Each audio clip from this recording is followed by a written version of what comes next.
શ્રાવણ માસ ભગવાન શિવનો સૌથી પ્રિય મહિનો છે। ભક્તો આ મહિના દરમિયાન ભગવાન શિવની ભક્તિમાં મગ્ન રહે છે।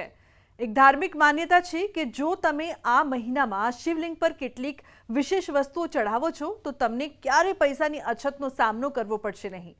ચાલો જાણીએ શું છે એ। પવિત્ર શ્રાવણ માસમાં ભગવાન શિવની પૂજા કરવામાં આવે છે। શિવલિંગનો દૂધાભિષેક કરવામાં આવે છે।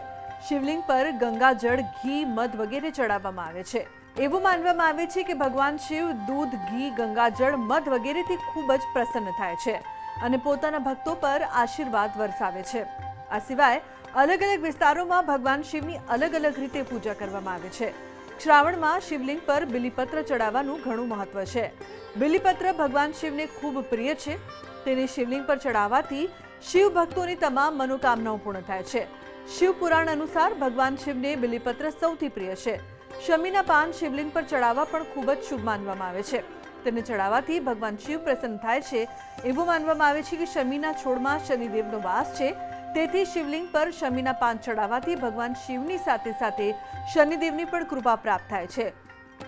શ્રાવણ દરમિયાન શિવલિંગ પર કાળા તલ અને ચોખા અર્પણ કરવું ખૂબ જ શુભ માનવામાં આવે છે।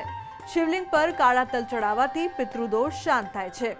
તલ ચડાવવાથી કોઈ પણ પ્રકારની ખામીથી રાહત મળે છે। આ સાથે જ શિવલિંગ પર ચોખા ચડાવવાથી દેવી લક્ષ્મીની કૃપાની પ્રાપ્તિ થાય છે। દાંપત્ય જીવનની સુખ શાંતિ માટે શિવલિંગ પર ઘઉં અર્પણ કરવું ખૂબ જ શુભ માનવામાં આવે છે। આનાથી વૈવાહિક સુખ તો મળે છે, સાથે જ સંતાન પ્રાપ્તિ માટે પણ શુભ માનવામાં આવે છે। એવી માન્યતા છે કે શિવલિંગ પર ઘઉં અર્પણ કરવાથી વૈવાહિક જીવનમાં આવતી મુશ્કેલીઓ અને સંતાન પ્રાપ્તિમાં આવતી અડચણો દૂર થાય છે। શિવ પુરાણમાં લખેલું છે, ભગવાન શિવને જો પ્રસન્ન કરવા હોય તો 3 પત્તાવાળું બિલીપત્ર ભગવાન શિવની ઉપર અર્પણ કરવામાં આવે તો ભગવાન વધારે પ્રસન્ન થાય છે।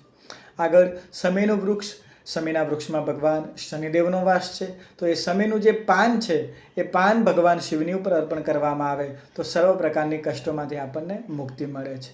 ઘઉંનું ધાન્ય અર્પણ કરવામાં આવે છે। મગ, જવ, અક્ષત કહેતા ચોખા અર્પણ કરવામાં આવે છે। વિવિધ પ્રકારના જો ધાન્ય અર્પણ કરીએ તો બિઝનેસમાં સફળતા, ઘરમાં સુખ શાંતિ અને કાળા તલ થકી સર્વ નજર દોષ વગેરે જે આપણને લાગ્યો હોય એ પણ ભગવાન સદાશિવ એનું હરણ કરે છે। તો આજના અમારા આ અહેવાલમાં બસ આટલું। ફરી મળીશું એક નવી અને મહત્વપૂર્ણ જાણકારીની સાથે, પરંતુ આ વિડીયોને આપ ખાસ લાઈક કરજો અને શેર પણ કરજો, જેથી કરીને આ જાણકારી વધુમાં વધુ લોકો સુધી પહોંચી શકે। નમસ્કાર। શ્રાવણ માસ ભગવાન શિવનો સૌથી પ્રિય મહિનો છે। ભક્તો આ મહિના દરમિયાન ભગવાન શિવની ભક્તિમાં મગ્ન રહે છે। એક ધાર્મિક માન્યતા છે કે જો તમે આ મહિનામાં